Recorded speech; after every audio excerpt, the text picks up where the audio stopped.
2 chiens. I got covered Toronto from 2 friends. J'en ai 3. C'est un cadeau que j'ai eu. Ah, SPCA. J'ai trouvé. Une de ça m'a pas bien. Est-ce que c'est pas une dizaine à chien? Ah non, pas. Ouais, un peu. Une à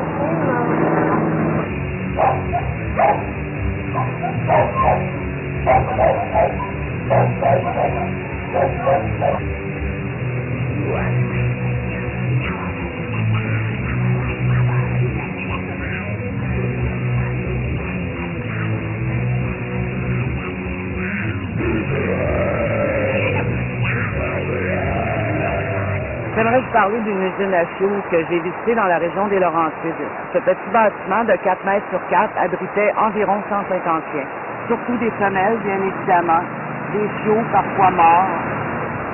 Les chiens visiblement étaient malades et surtout étaient psychologiquement attaqués par une détention à vie. Il est courant de voir une usine à chiots où on voit des cages faites en broche à poules, où la chienne est enfermée là pour le restant de ses jours. Elle a du mal à se tenir sur ses pattes sur le fond grillagé qui la coupe au fond. Et comme les cages sont empilées 3-4 de haut, ben, vous pouvez imaginer le petit chiot qui est tout en bas pour recevoir du sang, des excréments, de l'urine.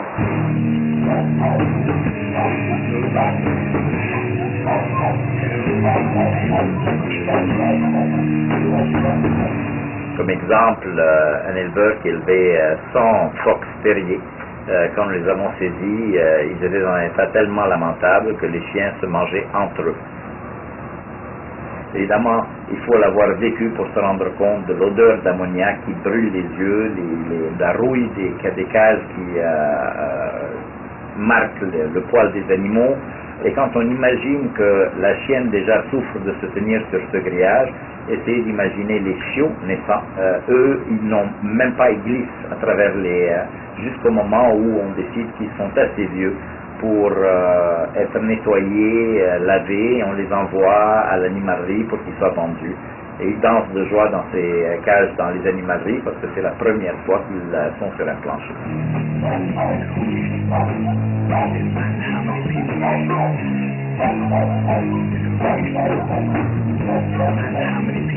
Dans le domaine que je travaille, on entend souvent parler de grosses usines à chiots.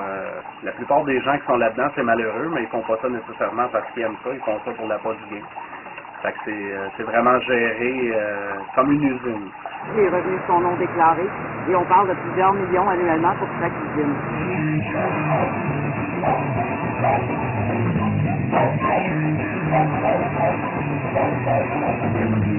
La situation des usines à chiots au Québec est déplorable parce que 9 autres provinces ont passé des lois du bien-être et de la sécurité des animaux et pendant 13 ans au Québec, il n'y en a pas eu.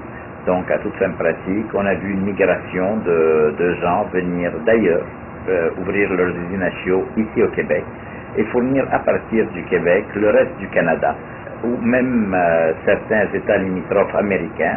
Donc, à toute fin pratique, et fort malheureusement, le Québec est devenu la capitale des usines à chiots.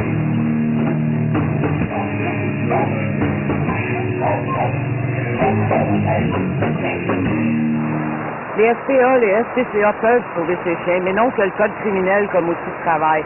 Il est fort peu adéquat et donc leur permet peu d'intervention réelle sur le terrain. Nous sommes mandatés pour appliquer le code criminel qui est la loi à travers tout le pays.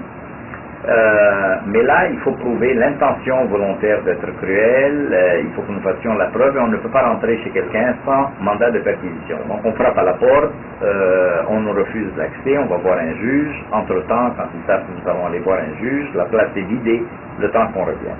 Et ce qu'il faut retenir, c'est que n'ayant pas de normes, n'ayant pas de standards ici au Québec, c'est très difficile de rentrer dans une usine à chiots, de dire c'est l'horreur, vous devriez avoir honte, parce que quand ils se retournent et qu'ils disent bon ben très bien, quels sont les normes et les standards que nous devrions appliquer, il n'y en a pas.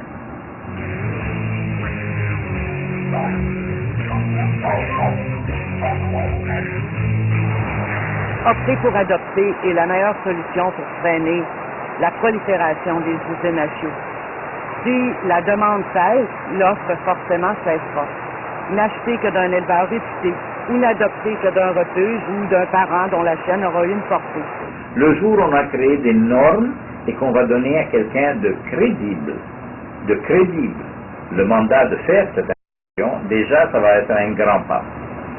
Le principe de base n'est pas de fermer, de tirer sur tout ce qui bouge, mais de hausser les standards. Quand l'industrie sait qu'il n'y a que 4 inspecteurs et que le représentant de l'industrie est assis sur le conseil d'administration de cette para-gouvernementale, pas grande inquiétude à avoir. On continue, c'est la fête.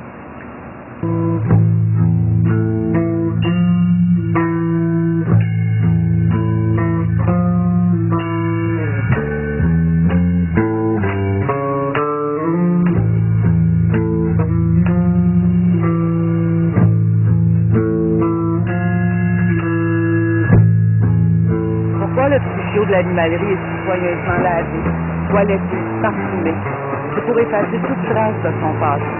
Mais n'oubliez pas que pendant que vous le prenez dans vos bras, que vous vous laissez séduire, il y a ses parents qui, eux, agonisent dans une angoisse, une peur, une souffrance indescriptible.